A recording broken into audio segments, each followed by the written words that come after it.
SES Defender of Freedom uploading data log for days 55 and 56 of the Galactic War. Hello Data Archive, Helldivers have been spilling oil across the Severn sector throughout days 55 and 56. We've seen the introduction of a few new types of bots, and have been lucky to acquire some first-hand footage from fellow super destroyers on the warfront. We have also received some exciting news from the president of Super Earth regarding a new recognized day in memoriam of Helldivers who gave their lives to free Malevelon Creek. Today is now officially Malevelon Creek Memorial Day. High Command has announced that in remembrance, all Super Earth citizens will unite for a full 3 minutes of their lunch break in remembrance of those who gave their lives to free Malevelon Creek. All Helldivers were also issued a special commemorative cape for our comrades who have fallen in the creek. One of our Helldivers liked that it matched their favorite armor. He really thought it brought out his eyes. But back to the War Data Archive. We started day 55 with the ongoing orders from High Command to hold control over Dropnir, Ubanea, and Malevelon Creek, while we continued the effort to decommission our metallic enemies. In their meager efforts at a counteroffensive, the automatons attacked both Ubanea and Malevelon Creek in the early hours of the day. Helldivers have rallied together in our hatred for the Toasters and defended both planets in full force throughout the course of day 55. On the Terminate front, the Crimson Gut defense continued to trend poorly on day 55.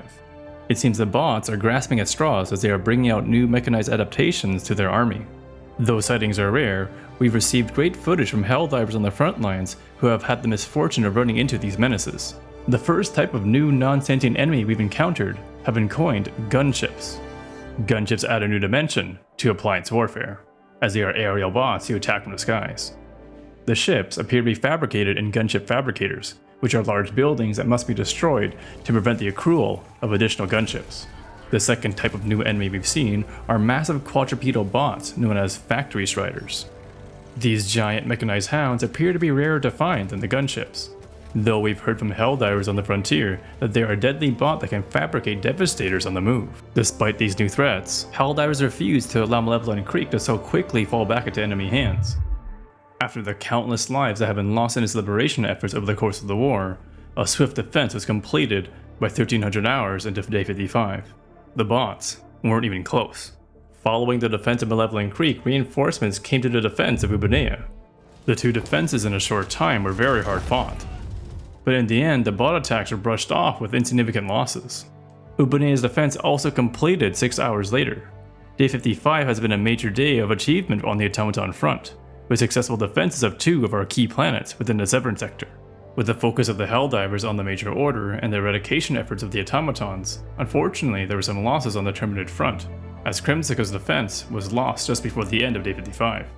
Early on into day 56, there was an attack on Vandelon 4. The bots seem to have taken notice of our protection of the 3 critical planets in this major order, and are taking a different approach by attacking Vandelon 4. On the Terminate front, Estanu was also hit by an attack by the bugs. Of course, what the bugs don't realize is the lengths to which Helldivers will go to protect Estanu, which we have already successfully defended many times so far in this war. These 2 defenses were the main focuses throughout day 56, and both appear to be on track to success on day 57. We will have our full report on these defenses on the next day. This concludes the data log for days 55 and 56 Data Archive. We look forward to the successful defenses of our planets as we await the major orders for the next phase of Operation Swift Disassembly.